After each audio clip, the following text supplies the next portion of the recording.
Nous sommes en 2016 et Leonardo DiCaprio a enfin gagné un Oscar. Bonjour.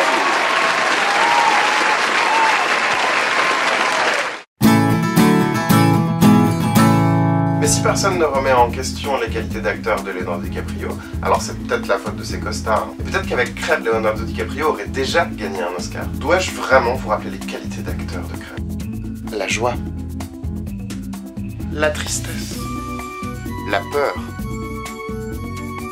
la colère, l'ivresse, le doute, l'incertitude. Mais revenons à nos moutons, quelque chose a été porté à mon attention récemment, c'est que beaucoup de gens pensent que Crêpe n'est pas un chat. Alors j'ai beaucoup de théories, on me dit que c'est une peluche, que c'est un chien dans le corps d'un chat, ou qu'il est mort. Il y a beaucoup d'idées différentes qui peuvent expliquer qu'il est aussi... Crêpe. Si Crêpe n'est pas un chat, qu'est-ce qu'il est? C'est quoi?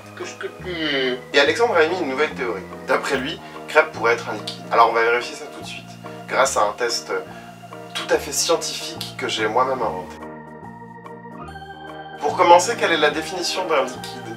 Internet, s'il te plaît. Corps qui prend la forme du récipient qui le contient mais dont le volume est déterminé. Merci. Si, pour un liquide, il suffit tout simplement d'avoir la capacité de prendre la forme du contenant, je pense qu'effectivement Crêpe pourrait être un liquide.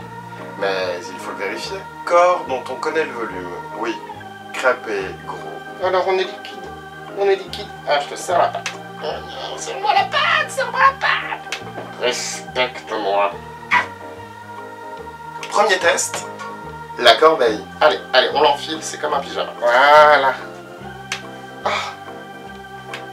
Oui, il s'adapte.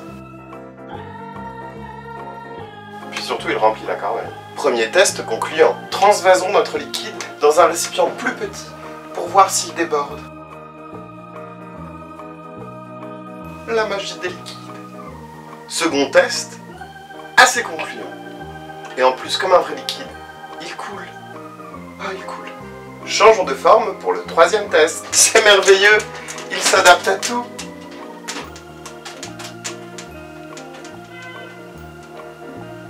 Crêpe, tu es un vrai liquide. Oh. Ça a même pas l'air de te déranger. Ça marche même à l'envers. Mon petit cosmonaute. Grand control to Major Tom. Eh bien, je crois que oui. Crêpe est un liquide. Ou une crème fouettée, je ne sais pas. Mais en tout cas, c'est vrai que j'ai bien envie de le manger. Alors, vous ne le voyez pas et je ne baisserai pas la caméra vu le bordel à mes pieds, mais Crêpe est retourné de lui-même dans ses contenants. C'est donc non seulement un liquide, mais un liquide consenti. Si toi aussi tu trouves que c'est un liquide, ou si tout simplement tu as aimé la vidéo, n'hésite pas à mettre un pouce bleu. Et si tu as une autre théorie, n'hésite pas à la mettre dans les commentaires. On pourra toujours la tester, avec une méthode scientifique hautement réfléchie. Allez, envole-toi. Et pour retrouver Crêpe chaque lundi, abonne-toi. On va en promenade, Crêpe. C'est une réussite. Ouh là là.